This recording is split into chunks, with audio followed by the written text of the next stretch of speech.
I want to welcome everyone and thank you for joining us today for part 4 of our Reopening Western New York series. One of our goals when we started this series was to have an open dialogue with our audience so that we could address the issues that you were actually facing. We've done that in part by having the Q&A box that Kathy mentioned earlier and tried to address those live. But with that in mind, we've decided to structure this last installment as a panel to address some of the most commonly received questions. So I'll quickly introduce our panel, and I'll also remind everyone on our panel that while I'm directing questions to individual panelists, please feel free to add any thoughts once that panelist has answered their question. So from Schoeneck King, we have Ryan Lafferty, who is an attorney who practices litigation and labor and employment. We also have Peter Wiltenberg, who's an attorney with Schoeneck King in the Labor and Employment Department. From Freed Maxick, we have Julie Becht, who is the Chief Human Resources Officer. We have Jeff Crimmins, also from Freed Maxick, who is the Chief Information Officer. We have Brian Donahue, who's the Chief Operating Officer of Freed Maxick, and Raj Patel, who is an Audit Senior Manager at Freed Maxick. So, as a starting point for our first question, I'm going to keep it very general. We've received a lot of general questions regarding reopening as we've gone through the various phases. So I'll start by asking Ryan, where does everything currently stand with regard to reopening in Western New York? Yeah, so just a quick update on where we are right now. As everybody I hope knows, we're currently in phase 4 of reopening. Since the last part of this webinar series, there's been 2 additions to the industry list of phase 4. There's now guidance for professional sports competitions with no fans, unfortunately. Sorry, Bills fans, Bisons fans, Buffalo sports fans. That was personally very disappointing for me as a Bills season ticket holder for the last 12 years. And then malls, Governor Cuomo announced, can open tomorrow with some strict requirements for air filtration. So there's been those 2 additions since we last spoke. There's still no word on gyms or places of public amusement at this time. And in fact, Governor Cuomo this week issued Executive Order 202.48, which continues the closure of gyms, casinos, movie theaters, bowling alleys, amusement parks, things like that, unless and until a future executive order expressly allows them to reopen. And he also canceled all state fairs.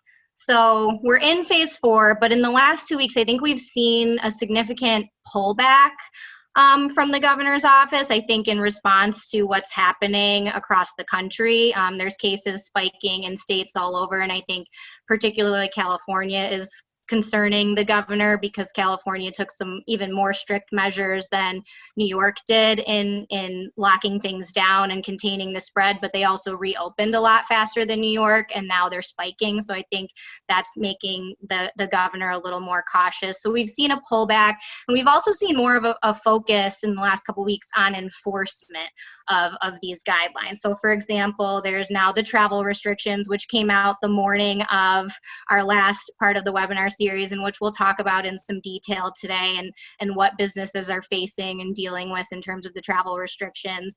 The restricted states as of now are at almost 50% of states. The New York Department of Health website was originally going to be updating the restricted states on a weekly basis, but it's been on a daily basis almost.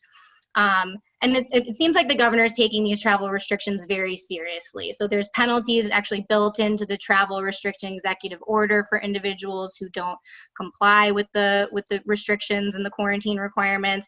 And I was actually, this is from a third party, but I was told by a friend who had a family member traveling in from Arizona this week that there's actually a presence of the Buffalo Transit Police in the Buffalo Niagara Airport, which are escorting people from restricted states and requiring them to fill out paperwork and threatening with random phone calls and showing up at wherever the individual is quarantining to make sure that the quarantine restrictions are being complied with. So the governor is taking this stuff really seriously. I think, again, he's scared about what's happening around the country with cases spiking.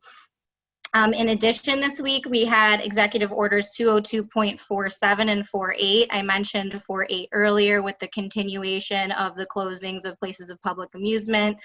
And then 202.47 gives local authorities more power to enforce the executive orders and the requirements in the executive orders. So in that executive order now, what's the term peace officers now have the authority to enforce the executive orders and the safety requirements. And that includes a broader range of people. It's village police, sheriff's departments, campus police, security guards, park rangers, and even health inspectors. So again, on this theme of we're seeing a little bit of a pullback on the reopening and a little more of a focus on enforcement, which makes it even more important that businesses should be making sure that they're complying with their safety requirements.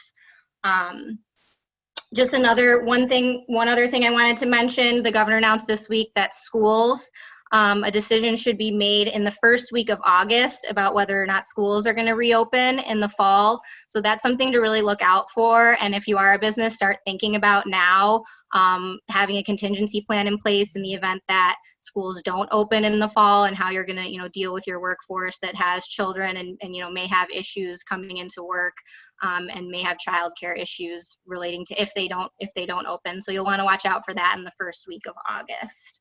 So to sum where we stand, we're in phase 4. If you're a business that's permitted to be operating, you should have, read your detailed safety guidelines and affirmed those. You should have your safety plan in place, and we're seeing, just keep on the lookout, because we're seeing kind of a little bit of a pullback and more of a focus on enforcement. Thanks, Ryan. Just sticking with the topic of reopening, I know a lot of people have had questions about safety plans as part of reopening, and I'm going to ask this one to Brian. Can you speak to any specific issues that employers are facing when trying to implement safety plans? So I've had an opportunity to speak with a number of colleagues, and I think the biggest issue we're having is staying on top of all the guidance that seems to be changing daily, and the number of organizations that are issuing that guidance to us, and the interplay of all of those rules. How do they all come into one main topic so that we can actually issue a safety plan to our employees? I guess after the guidance is issued, now we have to update the plan, and then we have to communicate all those updates out to all of our employees. And it seems like we're communicating every day, hey, this is a change, that is a change. So we use at Freed, we use an intranet site, and we keep directing people to look back to that internet site over and over again, so that they're up to date on all the rules. The other thing that issues that we deal with are maintaining the 50% occupancy rate. We have to keep our social distancing in the office. We're a group of people that like to be with each other and interact a lot. So that has been a significant change for our employees. And how do we redesign the office to support the new model? Our offices are under the open office concept. We have low walls, things that have been redesigned over the past couple of years are now out of vogue. So how do we take care of those issues in the office, the physical building? And then the last thing that we're dealing with is coordinating with building managers and janitorial companies.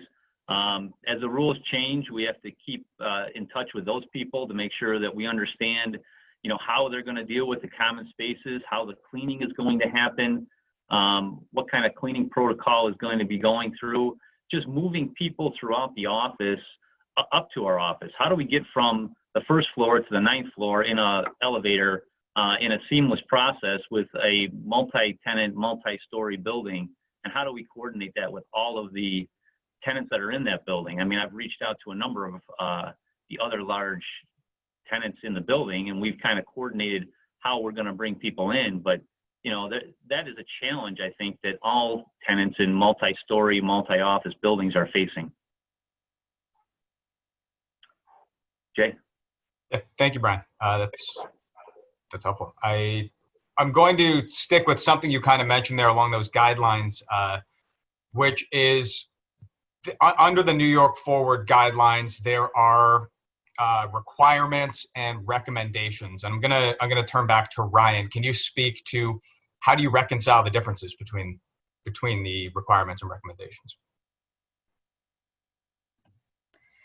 Yeah, so as Jay said, there are a lot of musts and there's a lot of shoulds and there's a lot of recommended best practices. So during one of these webinar series, we got a question about shoulds and recommendations and whether it's our recommendation that businesses be also complying by recommendations even though they're not required. And the short answer is yes, but really, the baseline of what you want to be doing is the musts. So you want to go to the New York Forward website, pull your industry specific guidelines, read what the musts are.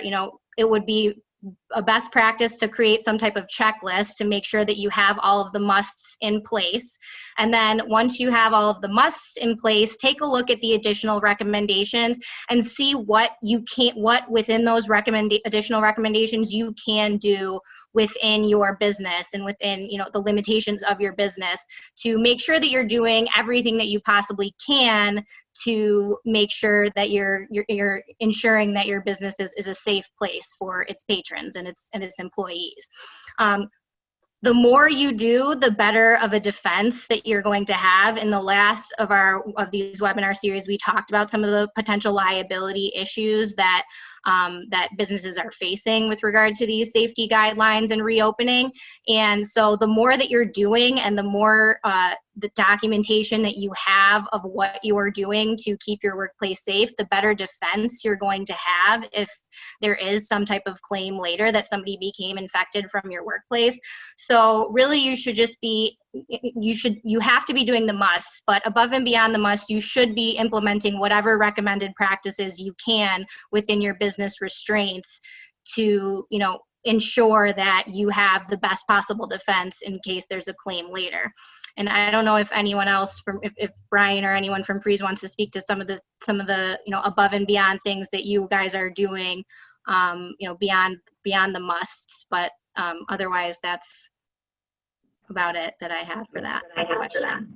So, Ryan, above and beyond the musts, I guess, since we have people that have to go out to other companies as part of our engagement teams as we go out and do our audits and tax work, we're really communicating with the other employers to make sure, our clients, to make sure that, we understand that their safety plan rules, and when they, enter their buildings and how they move around in their buildings, how are they going to be treated, and how do they want us to interact with them? So, we're spending a lot of time reconciling all of that to make sure that our employees know their rules as well as all of ours. Yeah, and I think that that's a really smart thing to do, especially if you're in a business that you have employees traveling to other businesses. If you're requiring or permitting employees to go elsewhere, you want to make sure that wherever you're sending your employees also has safety measures in place so that you're not putting your employees in jeopardy by requiring them or permitting them to go somewhere else. And Ryan, on the same topic, we've also been getting a lot of questions about screening procedures for employees coming in and record keeping as it relates to those screening procedures and surveys or whatever else people are filling in. Can you speak to that? Can you kind of provide some best practices as far as that's concerned? Yeah, well, so I think, so Jeff is going to speak to some of the specific technology that that Freed is using. We have clients that are doing it via text message. We have clients that are doing it via email survey. I think the main thing is that, the main thing that businesses that we are working with are struggling with is the fact that the screening has to be done before employees can enter into the workplace. So just figuring out logistically how to go about doing the screening. The record keeping is kind of a tricky issue. So the New York Forward guidelines say that businesses cannot keep the individual responses to the screening questions, but they must maintain a log or some type of record that affirms that the responses were reviewed on a daily basis and that nobody was permitted into the business or the workplace who screened positive, or that everybody who was permitted in screened negative. So, that's kind of an important one to know, and it's kind of a tricky issue. We do have some businesses who are choosing to keep the actual responses to the questionnaires anyways, notwithstanding the New York Forward guidelines, because they raise a valid point. Otherwise, how do you prove that everybody actually screened negative, other than you just have your safety monitor, checking off that nobody was permitted in who screened positive. But if you are going to take that approach, I would just say consult with counsel so that you know the risks before doing that. But the record keeping is kind of a tricky issue. So I think what a lot of, what some of the clients that I've worked with are doing is maintaining a spreadsheet that the safety monitor is in charge of, that just, a couple of check boxes, one, reviewed all screening responses, check, and all screening responses were negative, check, and just maintaining a spreadsheet or something like that. And I know Jeff is going to speak to some of the specifics of what Freed is doing. There is no specifications in the guidelines as to how long the records should be maintained. What we recommend is to keep them for liability purposes for at least 3 years, which is the statute of limitations for negligence claims. But just with one additional caveat, if somebody in your business claims to have contracted COVID from your workplace, you'll want to consult counsel, because OSHA has some specific much longer term record retention guidelines for workplace illness and injuries. So you'll want to, if somebody, in that case, you'll want to consult with counsel, because there might be some additional record keeping requirements in that event. Thanks, Ryan. And on that note, that is a good segue into some questions for Jeff. Let's just start generally as Chief Information Officer. How is technology being leveraged to facilitate the return to the office? And how do you make sure that companies are maximizing the value of their technology? Yeah, so I think this struggle and the answers to those questions didn't just start with back to the office. It started even before we had to leave the office, right? Technology led the way in a lot of different senses for a lot of different organizations. We had to figure out how to take workloads that were traditionally office bound and help them to be supportive of the work from home situation. I think there was a lot more leeway when we first transitioned to a remote workforce, because everyone was doing it. There was a sense of panic. There was this rush to get everything done. I guess the benefit to the return to office mechanism is we have a little bit more time to work through some various things. Technology is still leading the way, and what we've seen a lot of organizations. I know us personally. There's been a very rapid adoption of some technologies that were not necessarily a priority pre-COVID, but have become absolutely indispensable in keeping the doors on or keeping the doors open. As we move back to the office, one of the things we have to do is we have to really look at what we're trying to do. And it really requires alignment between the technology function and the rest of the organization. So people in operations, people in human resources, people in various business groups, to understand what those groups need to be able to continue to support people working remotely, which is going to continue, but also to bring people back. We want to make sure that before we're going out and investing big dollars into some of these technologies, that we're looking at what we already have and figuring out, can we use the tools that are already at our disposal to really check some of these boxes. A lot of what we were just talking about was the requirements around gathering data from different employees, being able to house that data, store that data, because the last thing we want to do is try and track all these things on paper. It's just that's not the way the world works anymore. So, I mean, we've personally talked to a lot of other organizations, both clients of ours and peers, to figure out, and it seems like everyone's doing it a little bit differently. But if you start from the point of view of what am I trying to achieve, what are the aims, what are the goals, and what are we, ultimately, what does the organization need to provide for its workforce, we can start to pick things out. So I know personally at Freed, we used a combination approach of some of the tools we already had. We were very lucky because we had a space reservation system where people could leverage technology to make sure that they could get into certain assets in the office. We combined that. We looked at a couple different mechanisms for doing screening. We ultimately opted for a text-based system, which is actually about to launch. It's a little more intuitive and it's a little broader scope, and it allows us to cover multiple audiences. So not only our workforce, but any clients who are coming into our office, any vendors who are coming into our office. And then like Brian talked about, a major part of our business is actually sending teams to other offices.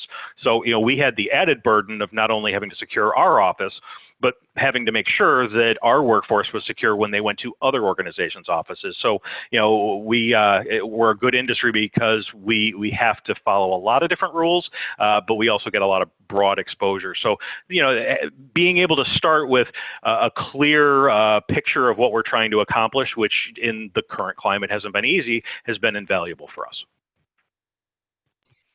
And you touched on it a little bit there. Is there anything else you want to give examples of as far as specifics go of ways you've used tech to help adapt, to help Freed Maxic adapt to the new kind of workplace environment? Well, absolutely. I mean, we look at, and obviously this meeting is a perfect example. Not only at Freed, but at almost every business, these remote collaboration tools, whether it's Zoom or WebEx or Microsoft Teams, they've become absolutely indispensable. So being able to rapidly adopt these sorts of technologies and be able to support them and educate our workforce on how to use them has probably been the challenge of the day. So, in terms of what we're doing special, I don't think we're doing anything that's really outside the norm, but we're looking at, we're hyper-focused on what is it our people need to do to be able to accomplish their jobs, whether they're working remotely or in an office, but especially as they come back to the office. I think there was a natural feeling from most people that I can just go back to the way it was, prior to, for us, March 17th. And that's certainly not the case. So communication platforms, things like intranet sites and SharePoint sites, that's been very helpful to make sure that we're improving that communication because, and I know Julie will speak to it later, the communication between the business and the employee and the business and the customer is absolutely job one, because when there's a lack of communication, it just breeds more confusion. And we're really trying to leverage technology to simply solve that challenge. Now, you've mentioned some of the tools you've been using, but just generally speaking, with the pace of change of technology, obviously there are new tools coming out all the time and businesses are rushing to adapt to the pace of change of technology. Can you speak to that and how it might be impacting businesses as they return? Oh, absolutely. I mean, this was a problem pre-COVID, and it's like been hypercharged since COVID happened. The CEO of Microsoft recently did an interview where he said that they completed 2.5 years of digital transformation efforts in a little over 2.5 months. So, when it all is dependent on the sorts of culture that you've built at your organization, how you can rapidly evolve. But we've moved beyond kind of business as usual, where you could come up with an orderly training program and you could supervise your employees. Now we're looking at different methods of how do I tier professional development efforts so that our workforce is able to keep up with that pace, because it's hard enough for technologists who are used to seeing things come out relatively regularly. Things that used to be we'd get weekly updates on things, we're getting multiple updates on products per day, and it's been an extremely large challenge. So you really have to have you have to quickly stand up a function that can analyze these sorts of things, try and drill into what the true business impact of some of these features features and functionalities are going to be, and then rapidly adopt. The move to like an agile project management methodology is just something that is no longer an option, because to have these long projects that are very iterative in nature, it's less possible now, because everyone around you is just running a million miles an hour. So a lot of times it's drinking from a fire hose. But as long as you can come up with a mechanism to measure these things, push them out quickly, and then communicate the changes, we don't always do the greatest job, but I think that's something where a lot of organizations have the opportunity to do more, but it really does start with a strategy and being able to push those things out. Thanks, Jeff. I'm going to pivot here a little bit. We've got a lot of questions even coming in right now on the Q&A panel regarding the travel restrictions that New York State has put in place. So with that in mind, we've received questions in the past. We're gonna turn to Peter here to address some of those questions. Peter, can you summarize the restrictions and provide some insight on how they work in practice, generally speaking? Sure. So as many of you know, the travel restriction is designed to quarantine people coming to New York from states with a high degree of community spread of COVID-19. It became effective on June 25th through Executive Order 205. It basically says that anybody who enters New York who spent 24 hours during the last 14 days in a state designated by the Department of Health needs to quarantine for 14 days upon entering New York. I'll talk about in a minute, there's an important exception for essential workers. As of this morning, 19 states have been designated by the Department of Health. They are updating the list pretty frequently, so check their website pretty often. It is important to note that 24-hour rule. The quarantine only applies to people who have been in one of these states for more than 24 hours. So it doesn't apply if, for example, you're driving through and stop at rest stops or have an airport layover. The definition of quarantine under these restrictions is really, really restrictive. It basically says that if you're subject to this quarantine order, you can't leave your house and you can't go out in public. It says that within your living quarters, you're supposed to isolate yourself just with your family group. And if you become symptomatic, you're supposed to isolate yourselves even from them. So a really important consideration, though, for I know a lot of people on this webinar, is going to be that exception for essential workers. The state's guidance on this has been pretty confusing and open to a lot of different interpretations.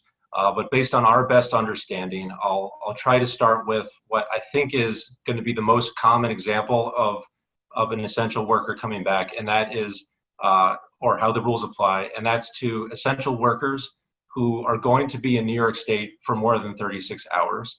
And that applies to New York residents who are essential workers who are coming home from a visit to one of these designated states.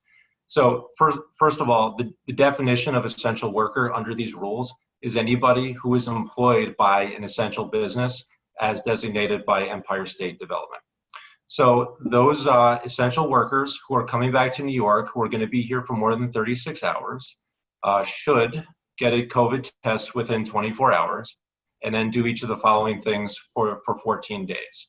Wear a mask when in public, maintain social distance, disinfect their workplaces, monitor themselves for COVID symptoms every 12 hours, and try to avoid being in public to the extent possible, except as necessary to perform their essential job.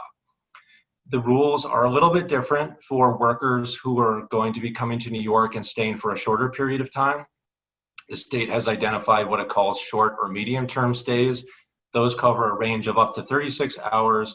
And the rules there are basically that the people, the essential workers, should maintain distance, wear a mask when in public, and avoid public spaces to the extent possible.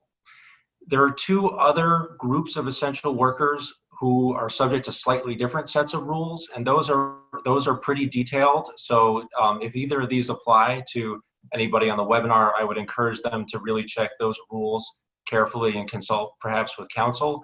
The first of those is an essential worker who's coming into New York and knows that they've already been exposed to somebody with COVID.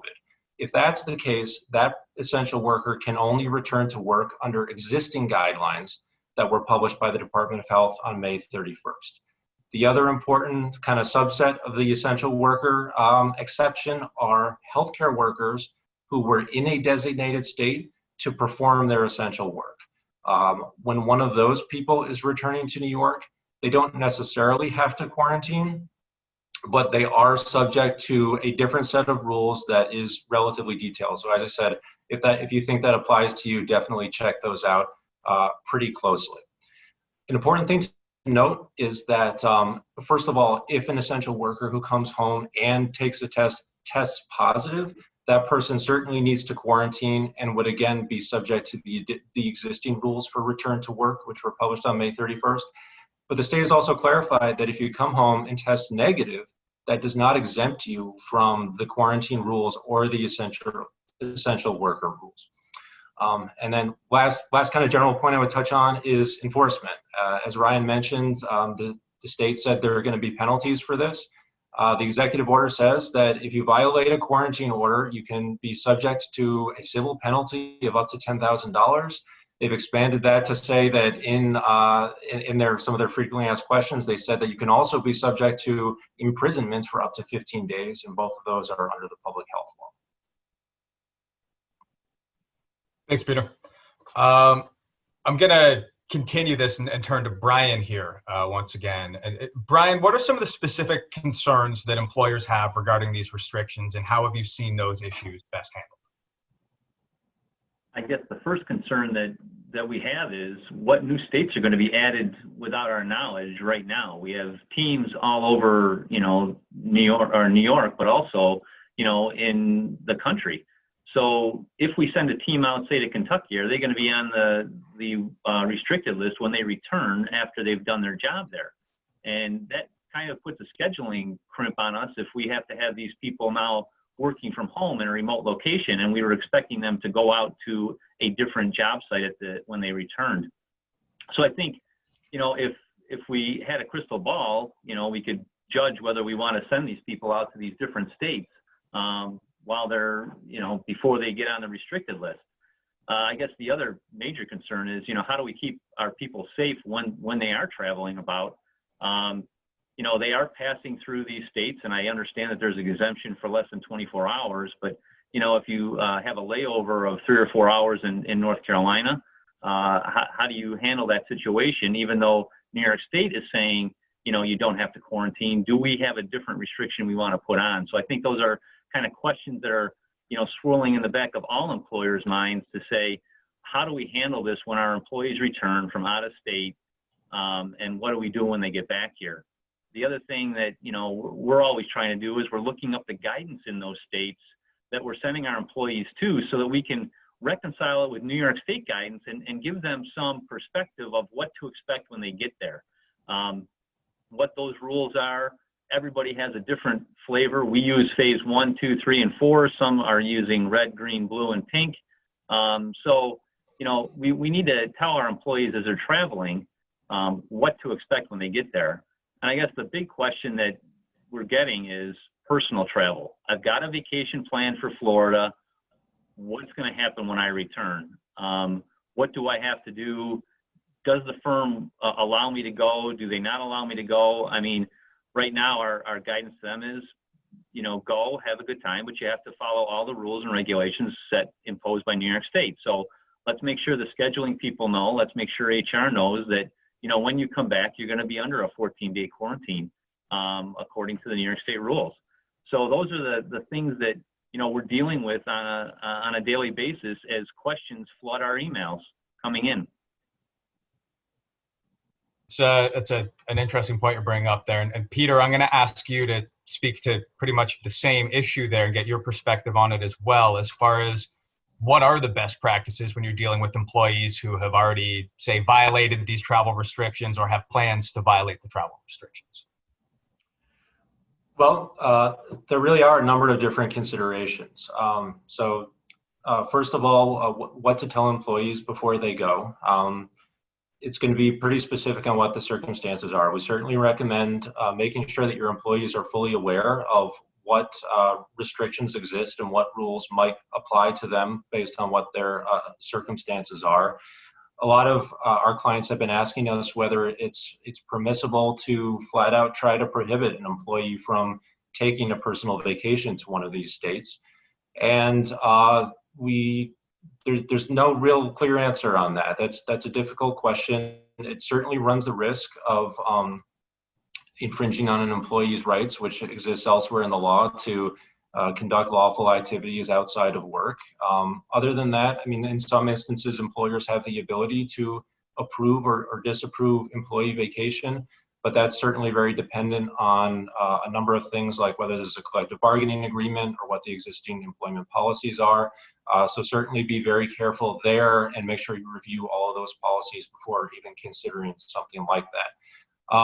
Once they return back or they're preparing to return, there are a lot of questions for employers too. I think while the employer is not responsible for necessarily ensuring that the employee complies with his or her quarantine, the employer should certainly, as a base level, make sure that the employee does not come to work if the employer believes that that person is subject to a quarantine.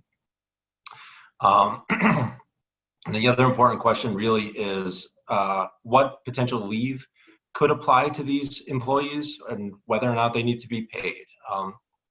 So first, the governor has clarified since issuing this executive order that people who voluntarily travel to a designated state after June 25th will not be eligible for New York paid sick leave while they're quarantined after returning home.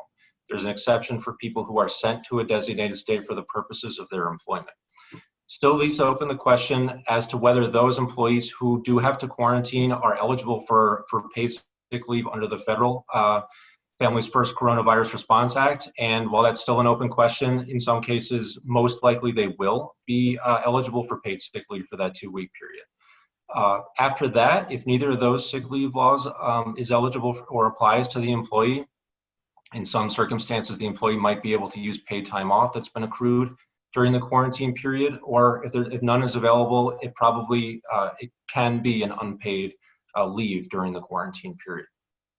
Another question Brian mentioned that is creating a lot of uncertainty, of course, and there's no great answer to this, is how do we know which states are going to come next? And at least we do know what the state's criteria are for designating other states. So if there's a 7-day rolling average of over 10% of all COVID tests are producing a positive result, or if the number of positive cases exceeds 10 per 100,000 residents, those are the criteria for what New York is using to designate states. I believe all states are publishing data that New York is using to make its designations. So you can at least try to keep an eye on the statistics coming out of the states that you're thinking about visiting to get an idea as to whether they are approaching the levels that New York might use for its designations. The bad news is that the travel restriction applies based on the time that you're returning to New York. So it's certainly possible that you decide to travel somewhere. It's not designated yet, but then it is designated by the time that you're planning on returning home. In that case, you would be subject to the restriction, even though it didn't exist at the time you left New York. Peter, I know a lot of questions that we've received relate to PTO and paid leave. And I know you did touch on this in your answer there, but is that something you could just, how those considerations factor into this? Is that something you could just dig in on a little bit more here? Sure, yeah. So as I mentioned, paid leave, employees won't be eligible for New York paid leave if they take a trip to these states voluntarily. They are still eligible if their employer sends them there. Federal paid leave is probably available for a person who's been ordered to quarantine under this travel restriction. Beyond those, questions about using paid leave for the quarantine period are really pretty fact specific and depend on what the circumstances are for each employer. So for example, I know some of our clients have asked us whether they can require a quarantine employee to exhaust his or her paid time off balance during the quarantine period, or at least use some of it for that quarantine period. And what we always say is there are a lot of considerations there, and you certainly have to be careful. If you're a union employer, of course, it's going to be governed by the collective bargaining agreement. If you're a non-union employer, it's very important to make sure you're complying with all of your existing policies related to PTO. So that's going to be very fact specific. Certainly consult with counsel about that. And once you get beyond that, a lot of people have asked, on the flip side, can we refuse to allow an employee to use PTO for the quarantine period?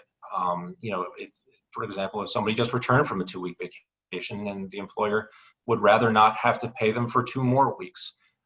Again, that's really going to depend on whether there's a collective bargaining agreement or what your policies say.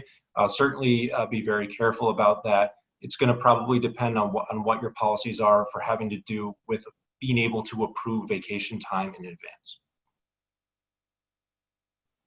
Thanks. I'm going to shift gears once again and talk about some of the practical concerns that a lot of businesses are facing in the workplace with reopening, and hopefully get some of Julie's perspective on that from a human resources standpoint. Julie, the new normal in the workplace seems to be a hybrid of remote and on-site work for many businesses. What are the best ways to communicate with the remote, semi-remote, or back to the workplace workforce? What challenges have you seen with that kind of hybrid model? And what do you see as the best way to approach some of those challenges? Thanks, Jay.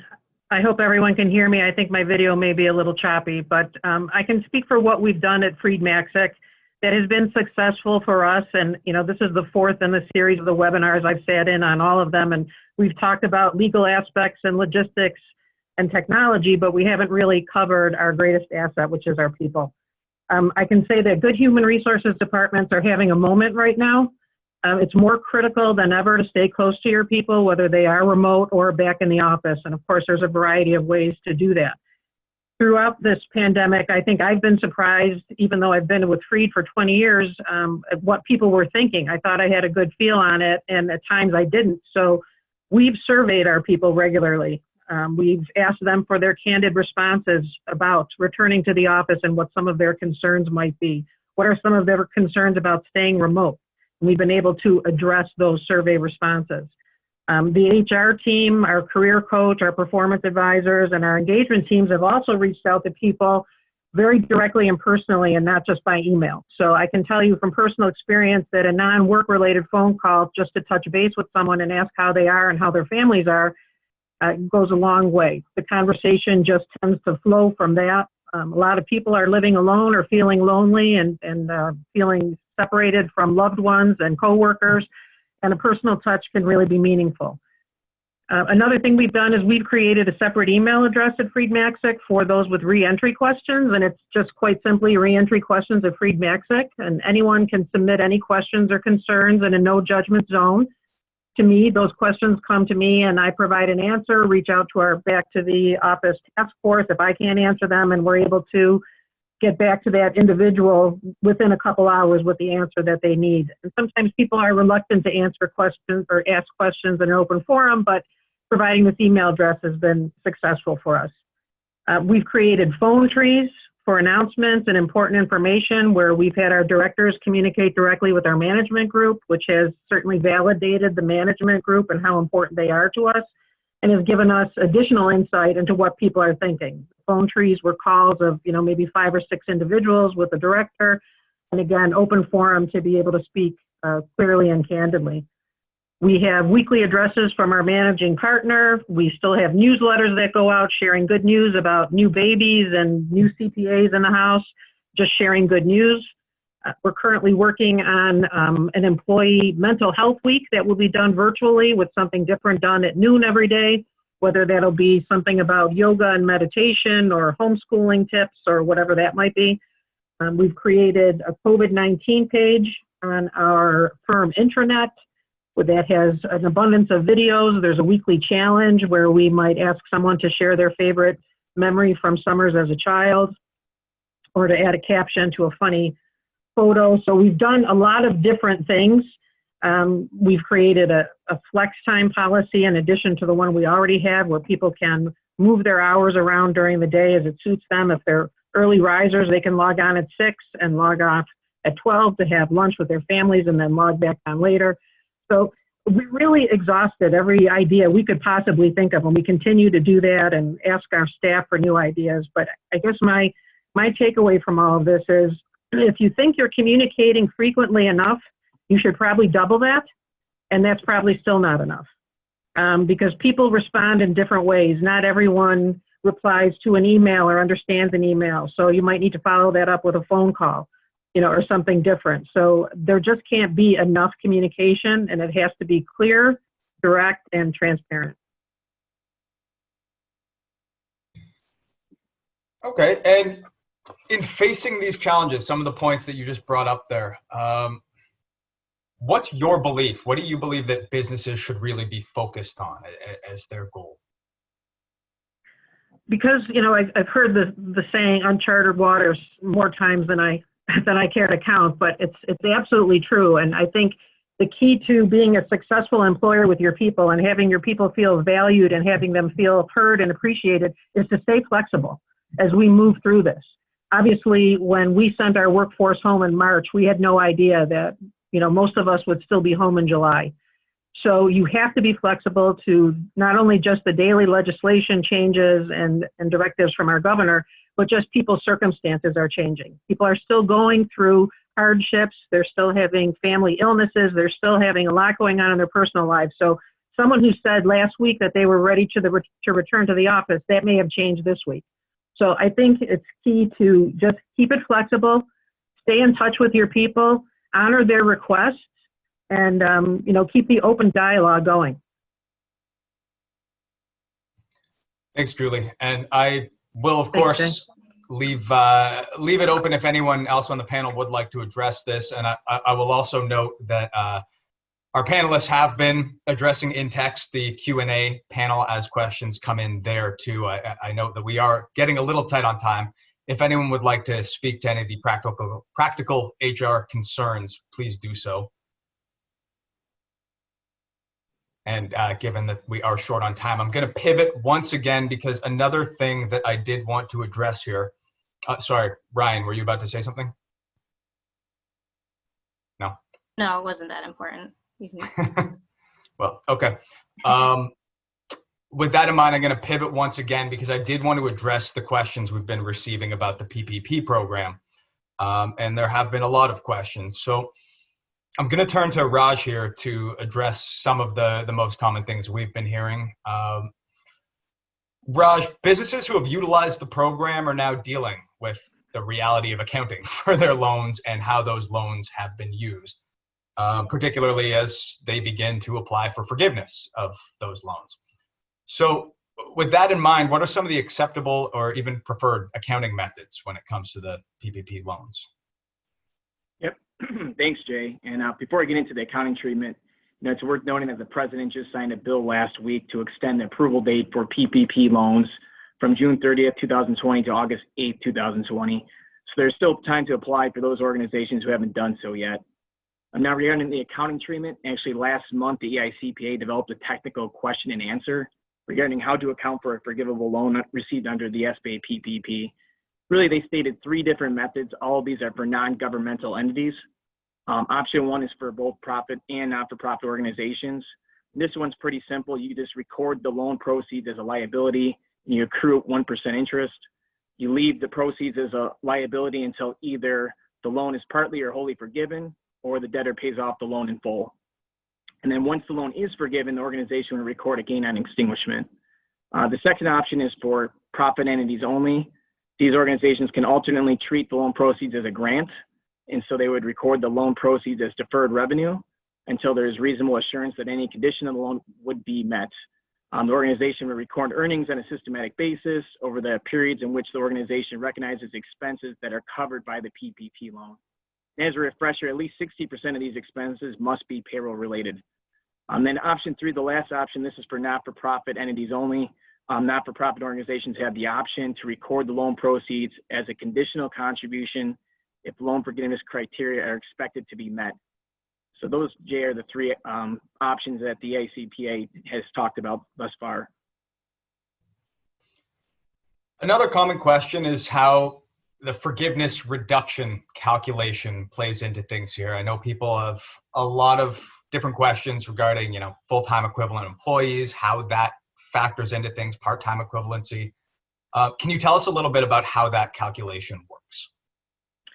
Yeah, absolutely. This is probably the heaviest lift, for our clients and for us maintaining these PPP forgiveness calculations is just calculating this FTE reduction factor. And just a background behind it. Again, this was designed to help organizations maintain their workforce in the spirit of the PPP, and essentially it penalizes those who don't maintain the current workforce during their covered period. So the calculation is actually it's taking the total average FTEs during your covered period, which is either the 8-week or the 24-week period, whichever the borrower chooses, and then you divide that by the total average FTEs during the baseline period chosen, which should be the baseline period which has the lowest amount of FTEs. So once you do this calculation, if your quotient is greater than 1, then you're not going to have any reduction on your loan forgiveness. However, if it's less than 1, then your total loan is going to be reduced by this factor.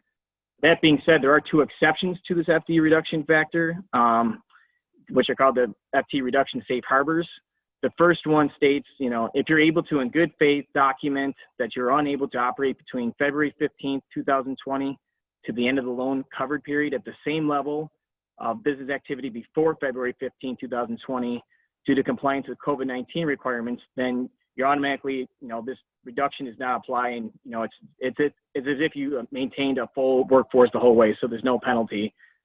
The second safe harbor is if during the period February 15th, 2020 to April 26, 2020, the borrower had a reduction in their FTEs as compared to February 15, 2020, and the borrower was able to restore their FTE levels not later than the earlier December 31st, 2020, or the date of their loan forgiveness application back to the levels for the pay period that includes February 15, 2020.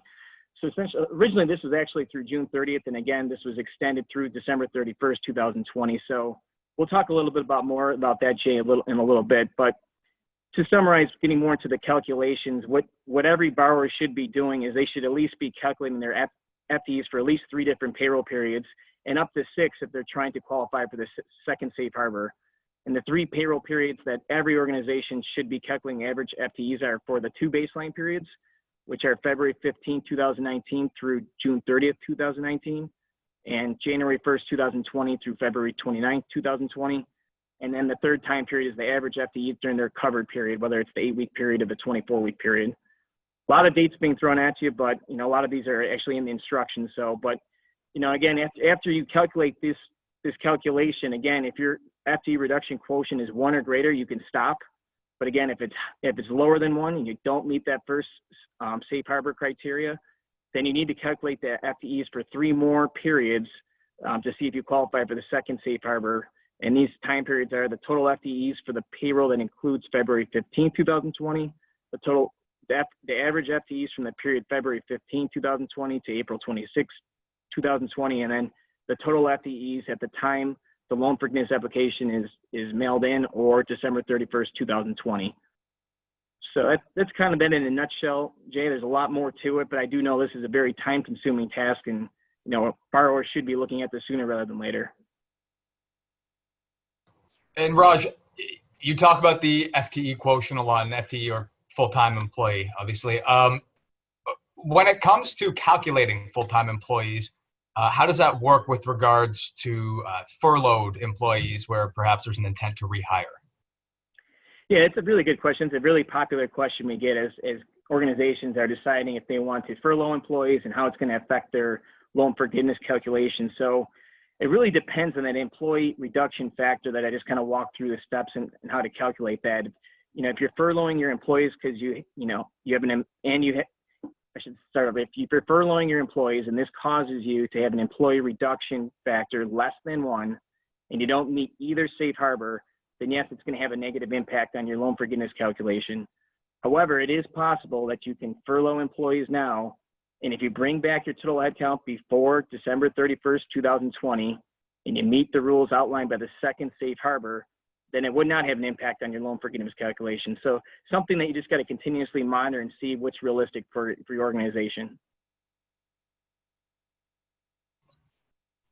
Okay, and when we talk about this employee reduction factor, this quotient that you've discussed, as far as reducing actual amounts, what does that reduction get applied to? Are we talking about the full loan amount? Are we talking about a forgiveness amount or total eligible costs? What are we actually looking at here? Yeah, if you review the latest loan forgiveness application, that fee reduction factor is actually applied to the total eligible cost, which would prompt borrowers probably to choose a 24-week covered period instead of the 8-week covered period. Now, this has led to some head scratching as it kind of contradicts the spirit of the whole PPP, as to maintain as high of a workforce level as possible. And I'll give an example. So if a borrower has a $1 million loan, they have $1 million in eligible cost during the 8-week covered period, but they have a 20% FT reduction factor. In this case, $800,000 of the loan would be forgiven, and then have to pay back $200,000. But if the borrower then instead chooses the 24-week covered period, and using the same math, they would have about $3 million in eligible cost. Even with this 20% FT reduction factor applied, they'd be well over the $1 million loan, and then the whole loan would be forgiven. So I wouldn't be surprised if there'd be more released on this, but as it stands right now, that's the rule. Interesting. Now, we are running short on time, so I'm going to throw one more question at you before kind of wrapping everything up here. But can payroll costs that a business is expecting to be reimbursed by a grant be included in the loan forgiveness amount? Yeah, it's a very interesting question. We have clients whose grantors actually notify them and told them that they won't reimburse any cost that are submitted as part of the loan forgiveness calculation. We're actually waiting for further guidance from the SBA on this particular question. And what we advise is, make sure you're talking with your grantors, your bankers, your attorneys, and be proactive with this, because there's a lot of different ramifications. If you're submitting vouchers now to your grantors and you're also going to submit those costs for the PPP, it gets a little bit hairy. So definitely want to make sure you're being proactive and communicating with all parties involved before doing anything. Okay, thank you very much. And I want to thank all of our panelists. Before closing out here, I do also want to note that while this is the end of the 4-part series for reopening Western New York, you should know that your sponsors here are continuing to collaborate on interesting ideas, and you can expect to hear more on that soon. So I want to thank everyone for chiming in, for attending today, and yeah, thank you. Goodbye.